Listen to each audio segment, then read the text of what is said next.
الحمدللہ والصلاة والسلام علی رسول اللہ۔ کیا داؤد علیہ السلام بانسری استعمال کرتے تھے؟ سوال کیا گیا ہے۔ میں گانے کا حکم پوچھنا چاہتا ہوں۔ میں تو یہ کہتا ہوں کہ چڑیا کے چہچہانے کی آواز میں موسیقی ہے، اور آبشار سے گرنے والے پانی کی آواز میں بھی موسیقی ہے، اور بارش اور تیز ہوا کی آواز میں بھی موسیقی ہے۔ تو یہ کیسے ہو سکتا ہے کہ ہم موسیقی نہ سنیں؟ اور پھر اللہ کے نبی داؤد علیہ السلام گانے بجانے کے آلات کے ساتھ استغفار کرتے تھے۔ میں شہوت انگیز اور گندی قسم کی کلام پر مشتمل گانوں کی بات نہیں کرتا، بلکہ میں تو اس موسیقی کے متعلق بات کر رہا ہوں جو پرسکون ہے اور عام قسم کی کلام ہے۔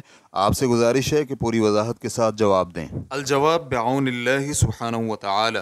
موسیقی سننے کی حرمت اور اس کے دلائل، اور اسی طرح چڑیا کے چہچہانے یا پانی کے بہنے کی آواز پر موسیقی کو قیاس کرنے کا باطل ہونا، یہ سب چیزیں اس سے قبل سوال نمبر 96219 کے جواب میں گزر چکی ہیں۔ اور یہ کہنا کہ داؤد علیہ السلام گانے بجانے کے آلات کے ساتھ استغفار کیا کرتے تھے، اس کی کوئی اصل اور دلیل نہیں ملتی، جبکہ نبی علیہ السلام کا فرمان ہے، تجھے آل داؤد کی سر میں سے سریلی آواز دی گئی۔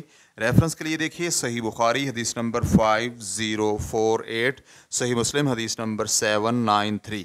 اس سے مراد تو بہتر اور اچھی آواز ہے۔ ان کی اچھی آواز کو بانسری کی آواز کے ساتھ مشابہت دی گئی ہے۔ امام نووی رحمہ اللہ مسلم کی شرح میں کہتے ہیں، نبی اکرم صلی اللہ علیہ وآلہ وسلم کا ابو موسیٰ اشعری رضی اللہ عنہ کو فرمانا، تجھے آل داؤد کی سریلی آواز سے آواز دی گئی ہے۔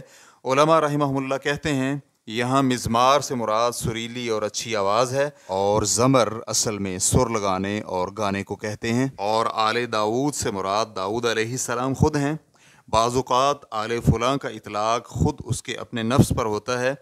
داؤد علیہ السلام کو اللہ سبحانہ وتعالی نے بہت ہی اچھی آواز دے رکھی تھی، اور علامہ عراقی کا کہنا ہے، یہاں مزمار سے مراد اچھی آواز ہے، اور اس کا اصل وہ آلہ ہے جس سے سر لگا کر گایا جاتا ہے۔ ان کی اچھی اور بہتر اور میٹھی آواز کو مزمار کی آواز سے تشبیہ دی گئی ہے۔ قرات میں ان سے بہتر کوئی بھی اچھی آواز میں نہیں پڑھ سکتا تھا۔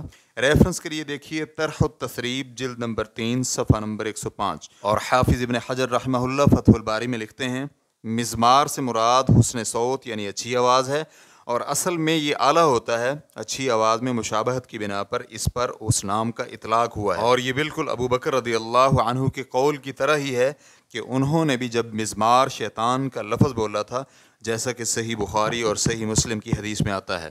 سید عائشہ رضی اللہ عنہ بیان کرتی ہیں کہ عید الفطر یا عید الاضحیٰ کے روز ان کے والد ابو بکر رضی اللہ عنہ ان کے پاس آئے، تو اس وقت ان کے پاس 2 انصاری بچیاں بعاث کی لڑائی کے متعلق کہے گئے اشعار گا رہی تھیں۔ تو جناب ابو بکر رضی اللہ عنہ کہنے لگے، مزمار الشیطان، یہ الفاظ انہوں نے 2 بار کہے، تو نبی کریم صلی اللہ علیہ وآلہ وسلم کہنے لگے، ابو بکر انہیں کچھ نہ کہو، یقیناً ہر قوم کی کوئی عید ہے، اور یہ دن ہمارے لیے عید کا دن ہے۔ صحیح بخاری حدیث نمبر 3931، صحیح مسلم حدیث نمبر 892۔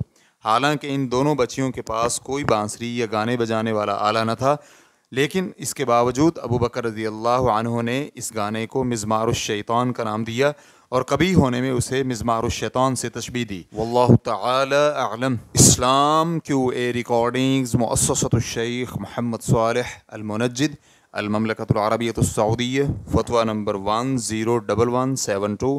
والسلام علیکم ورحمۃ اللہ وبرکاتہ۔